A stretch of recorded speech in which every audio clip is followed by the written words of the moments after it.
अस्सलाम वालेकुम स्टूडेंट्स। तो ये आज का जो हमारा टॉपिक है वो role of computer in defence. जी, पुराने ज़माने में जो जहाज़ होते थे या टैंक्स होते थे वो टोटली मैकेनिकल होते थे। ये नहीं कि इसके अंदर जहाज़ों के अंदर और आपके टैंक्स के अंदर सारे के जो पार्ट्स सारे के सारे पार्ट्स जो होते थे वो मैकेनिकल होते थे, मूवेबल पार्ट्स होते थे। ठीक है जी। लेकिन जो जो टेक्नोलॉजी प्रोग्रेस की है कंप्यूटर की फील्ड में, जो जो हम आगे बढ़ते गए तो हमने कंप्यूटर को किसके अंदर डाल दिया, इन टैंक्स के अंदर भी डाल दिया। तो कंप्यूटर ना सिर्फ इंडस्ट्री के अंदर यूज़ होते हैं, स्टूडेंट्स यूज़ करते हैं, बल्कि टैंक्स के अंदर भी हमने कंप्यूटर डाल दिया। हमने कंप्यूटर को जहाज़ों के अंदर भी डाल दिया। ठीक है जी।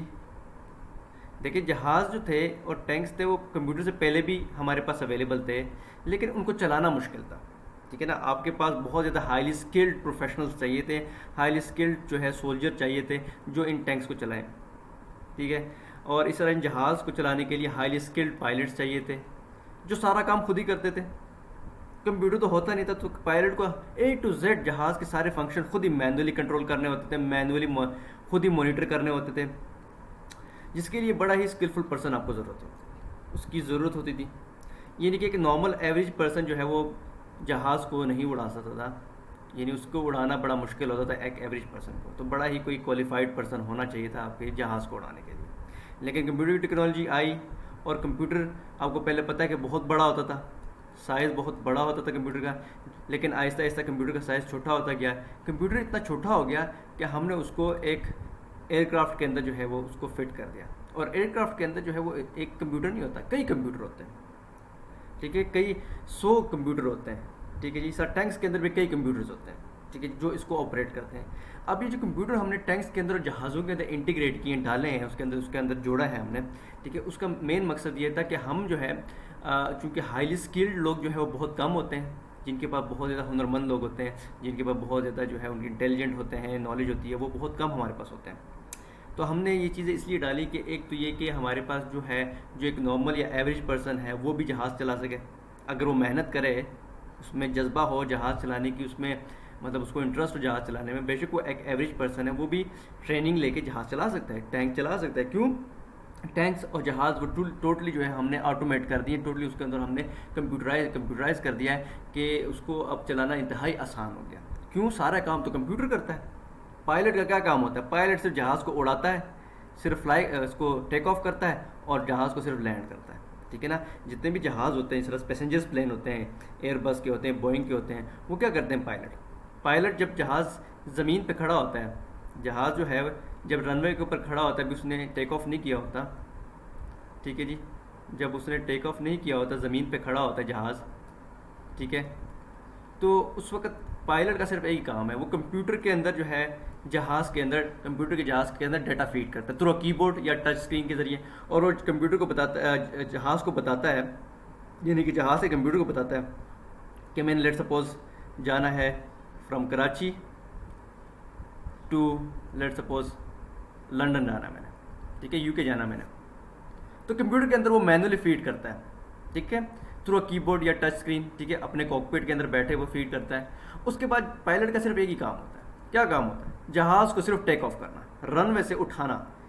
एक दफ़ा जहाज़ जो है वो रनवे से उठ जाए, हवा में आ जाए, उसके बाद ऑटो पायलट जो है वो ऑन कर लेता है और जहाज़ खुद ब खुद ही, कुछ पायलट को करने की ज़रूरत नहीं, खुद ब खुद ही जहाज़ जो है वो लंदन, यानी कि लंदन पहुंच जाता है, लंदन की एयरपोर्ट के करीब पहुंच जाता है। ठीक है जी। जहाँ इस दौरान पायलट को कुछ करने की ज़रूरत नहीं है। और उसके बाद जब वो एयरपोर्ट के करीब पहुंचेगा तो जहाज़, फिर पायलट का काम शुरू हो जाता है। पायलट का काम होता है जहाज़ को लैंड करना, और जहाज़ को लैंड कर लेता है वो। तो इसका मतलब एक आजकल का जो पायलट है वो सिर्फ जहाज़ को वो करता है, टेक ऑफ करता है और सिर्फ लैंड करता है। बाकी जितना भी काम बीच का होता है, ये सारा काम जो होता है फ्रॉम कराची टू लंदन, जितनी फ़्लाइट होती है वो सारा का सारा ऑटो पायलट कंट्रोल करता है। ऑटो पायलट क्या है? ऑटो पायलट जो है वो एक सॉफ्टवेयर होता है। ठीक है, जो जहाज़ को सेटेलाइट की मदद से जो है वो, ठीक है, मदद से जहाज़ को जो है from point A to point B ले जाता है, यानी फ्रॉम कराची टू लंदन ले जाता है। उसमें पायलट की कोई इंटरफेरेंस नहीं होती। अब वो जो सॉफ्टवेयर है, ये जो ऑटो पायलट का सॉफ्टवेयर है, ये ये ज़ाहिर बात है कौन रन कर, एक कंप्यूटर है, जहाज़ के अंदर एक कंप्यूटर इंस्टॉल मतलब उसके अंदर हमने लगाया है, ठीक है। कई कंप्यूटर्स होते हैं, कई कई सौ कई हज़ार कंप्यूटर होते हैं जो, और जिन हर कंप्यूटर का अपना जो है वो काम होता है, ठीक है। लेट सपोज ऑटो पायलट का जो सॉफ्टवेयर है वो एक कंप्यूटर पर रन कर रहा है जो जहाज़ के अंदर पड़ा हुआ है, और वो जहाज़ जो है, और ये जो कंप्यूटर है ये कनेक्टेड होता है सेंसर्स के साथ, ठीक है, जिसकी मदद से वो जो है नेविगेट सेटेलाइट से कनेक्ट होता है, ठीक है, सेटेलाइट से कनेक्ट होता है, और फिर सेटेलाइट्स को गाइड करते करते जो है वो लंदन पहुंचा देती है, ठीक है।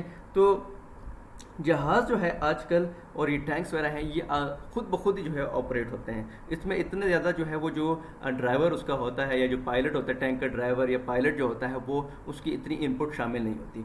इसकी मेन वजह यह है कि कंप्यूटर है, कंप्यूटर ये सारा कुछ कंट्रोल करता है, और कंप्यूटर जो है वो उसके अंदर जो हम ज़ाहिर बात है हार्डवेयर होता है उसके ऊपर हमने सॉफ्टवेयर इंस्टॉल किया होता है, ठीक है, जो कंट्रोल करता है सारा नेविगेशन का सिस्टम, ठीक है।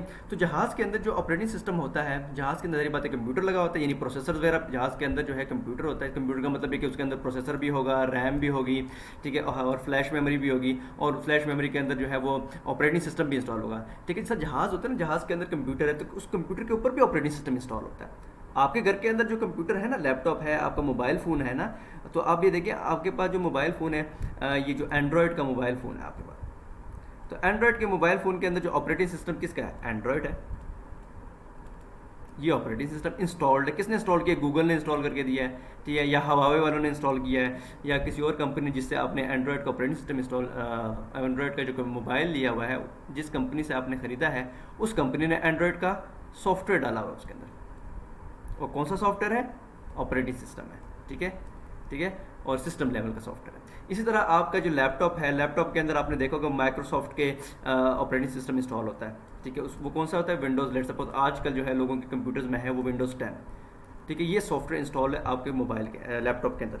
इस तरह जहाज़ के अंदर जो सॉफ्टवेयर जो जहाज़ के हार्डवेयर के ऊपर इंस्टॉल होता है, या जहाज़ के कंप्यूटर पर इंस्टॉल होता है, उसके कई डिफरेंट कंपनियां हैं जो सॉफ्टवेयर बनाती हैं। उसमें से एक कंपनी जो है जो सॉफ्टवेयर बनाती है उसका है वो है सॉफ्टवेयर VxWorks का। VxWorks एक ऑपरेटिंग सिस्टम है। कौन सा ऑपरेटिंग सिस्टम है, रियल टाइम ऑपरेटिंग सिस्टम है, ठीक है। वो जहाज़ के कंप्यूटर पे इंस्टॉल होता है, और जो जहाज़ के मुख्तलिफ फंक्शंस को जो है वो कंट्रोल करते हैं, जहाज़ के कंप्यूटर के ऊपर इंस्टॉल होता है। तो डिफेंस के ऊपर जो है, डिफेंस के अंदर जो है जहाज़ का बड़ा जो है वो रोल है। एक तो ये नेविगेशन का मैंने बता दी, ये तो डिफेंस नहीं, ये तो सिविल का है, सिविल के बारे में, सिविल एविएशन के अंदर ये होता है। डिफेंस के अंदर ये कि जहाज़ है, जहाज़ के अंदर डिस्प्ले लगे होते हैं, ठीक है। जहाज़ के डिस्प्ले की अगर मैं आपको दिखाऊं, ये देखिए ये रिडार का डिस्प्ले है, और रिडार के ऊपर आपको ये जहाज़, ये छोटे पॉइंट्स नज़र आ रहे हैं, ये जहाज़ हैं। लेट्स सपोज ये एनिमी की जहाज़ है, ये आपको नज़र आ रहा है। तो ये जो स्क्रीन के ऊपर जो आपको सारा कुछ नज़र आ रहा होता है, ठीक है, ये इसके बैकएंड पे क्या है, इसके बैकएंड के ऊपर जो है एक सारी बात प्रोसेसर होगा, रैम होगी, फ्लैश होगी, जो कि ये, और ये जो डिस्प्ले है ये समझ लीजिए मॉनिटर है, इसके पीछे जो है वो क्या, रैम होगी, फ्लैश होगी, प्रोसेसर होगा, ठीक है। और वो जो कंप्यूटर है वो कनेक्ट होगा, किसके साथ कनेक्ट होगा, जहाज़ के रेडार के साथ कनेक्ट होगा। वहाँ से सिग्नल लेगा, उस एनालॉग सिग्नल को डिजिटल में कन्वर्ट करेगा, और उसके बाद स्क्रीन के ऊपर डिस्प्ले कर देगा, ठीक है जी। तो ये इस कंप्यूटर की मदद से एयरक्राफ्ट के जो पायलट है उसको नज़र आया था कि मेरे एनिमीज़ की लोकेशन क्या है, वो कितने डिस्टेंस से मेरे पे है, ठीक है। तो इस तरह जो है जो आपका कंप्यूटर है ये आपको मुख्तलिफ डिफेंस सिस्टम्स में यूज़ होता है। मिसाल के तौर पे एक ऑपरेटर है जो किसी रूम में बैठा हुआ है, स्क्रीन सामने लगी है। अगर आपकी कंट्री के ऊपर किसी ने मिसाइल लॉन्च कर दिया, एक मिसाइल लॉन्च कर दिया लेट सपोज, ठीक है जी, तो मिसाइल लॉन्च हो गया, तो उस ऑपरेटर की स्क्रीन के ऊपर मिसाइल जो है उसको नज़र आना शुरू हो जाएगा।